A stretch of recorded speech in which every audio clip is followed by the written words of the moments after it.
Hi, I'm Dr. Rajani. Thanks for joining me for an important one today. A lot of people ask me, how long do threads last? How long do fillers last? How long does RF microneedling, all of it last? And I say, tell me your aging rate. What does that mean? It's so important. I'm devoting a section to each one. The first one today is sleep. I'm going to go over how it affects your skin, how you can get more glow, some sleep habits, in a Raji's quick clip, so it's not too taxing, but this is the first of about 5 important factors and measures that can help you make your fillers, all your treatments last longer, hopefully decrease your aging rate. Stay tuned, 3 seconds, we're diving in.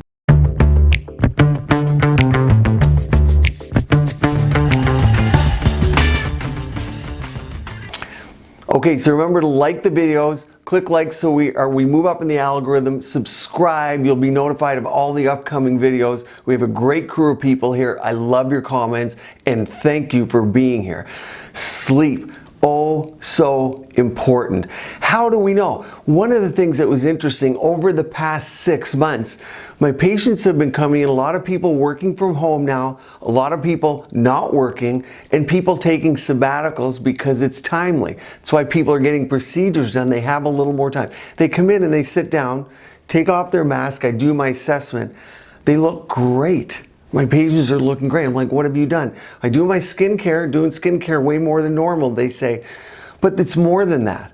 I think it's sleep. People are sleeping better. The stressors may come up, may catch up with us, but with the stimulus, with the economy, with people driving back towards the consumer economy, there's a lot of people who are relaxed, who haven't had some of the stressors they had. Let's dive into sleep. And the important factors that they get with this is so complex, but it has to do with melatonin, very large antioxidant. Of course, it sets the clock for sleep-wake cycles, but it's also an antioxidant and helps with your skin.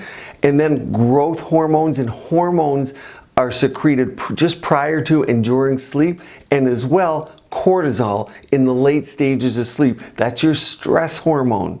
And where I find these studies fascinating, when you go to a conference like the A4M or the anti-aging conference, people are so passionate about it. You spend hours and hours in these lectures on sleep and the prevention of dementia. Just one of the other benefits. There's so many benefits, but let's dive into routines for skincare, for better sleep that can help you achieve it. The number one thing I recommend is a routine before bed. It's a common denominator amongst my patients who have great skin.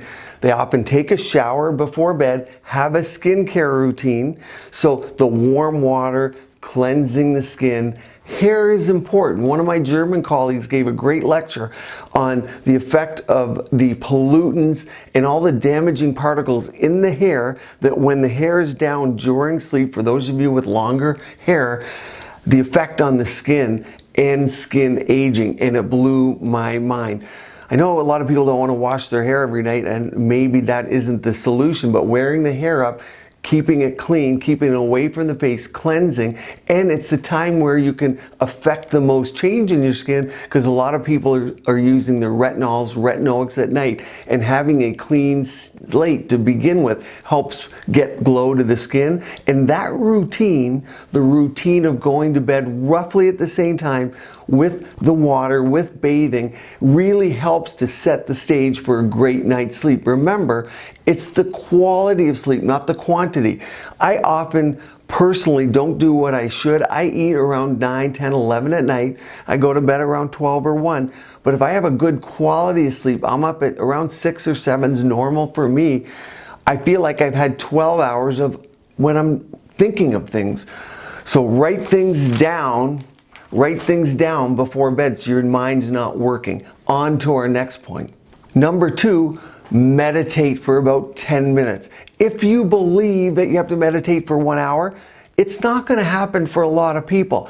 But 10 minutes, and I want the first 3 minutes to be reflecting on your day. The next 3 minutes to think about all the things you're grateful for. And the final 3 minutes will take you through what you're looking forward to in the future. And if you do something simple like that, particularly important is that second one, the middle one. Reflect upon what you're grateful for. That allows you to reset and think about all the positives when you're going and diving into sleep. And remember, again, it's the quality of sleep. So it helps you have a better quality of sleep. Number 3, sleep how you want. If you can only sleep on your side, great. If you're on your face, okay. It's nicer to turn during the night, but it's really hard to change. If you cannot sleep on your back and you're not going to get a good quality of sleep, not good. Go to silk sheets or sheets that don't crinkle the face while you sleep. Whatever the thread count is, if it's silky smooth, it helps prevent wrinkles. But don't worry about trying to sleep in a position that you can't. Remember, quality over quantity. Number 4 is diet. Yeah, I eat just before bed or close to it. You should give yourself 3 hours prior, would be better for most people. I eat basically once a day, so that's my one meal. Which brings me to fasting. Intermittent fasting has been found to be beneficial, and I think the data builds up, and I like it. 20 hours of fasting with a 4-hour eating period. I do it because I'm often working. I start working. If I eat in between my day, it slows me down a little bit, and so I tend to eat once a day. It works for me. But whatever your eating habit is, consider and research a little bit about intermittent fasting. The data is piling up. A lot of data in mice where they allow mice to eat what they want for a certain period, but they're fasting before, and then they allow mice to eat all during the day, and they live quite a bit longer when they fast. Now, a lot of these studies you go to extrapolate to humans, but that's what we have to go on because it's very difficult to study the human race and longevity because a lot of times you got to follow people 80 or 100 years. So a lot of the data we extrapolate. But intermittent fasting, look into it, consider it. My final great tip is exercise. I'm going to do a whole nother one on exercise because it's so important. But remember, exercise releases endorphins. It takes the body and it gives a stressor. Remember our fasting, that gave the body a stressor, but it could recover. You could eat again. When you exercise, a certain amount is good. When I go into exercise, I'm going to tell you, not all exercise is good. Look at your runner friends. They look 20 years older sometimes. They're addicted, they're running. You need recovery period between exercise.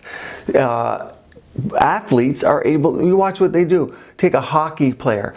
They play at night, they eat in the morning, they sleep, then they eat again, and then they have a coffee, and then they go play. Tim Hortons typically, if they're lucky. But you notice they nap. Okay, there's the recovery. As you get older, you need more recovery. So exercise is important because it makes you tired. You don't want to be chronically tired or fatigued. You want to be able to recover from whatever the stressor is. Remember, it's the genes that and the DNA that starts to go off kilter. The proteins come in, repair that DNA.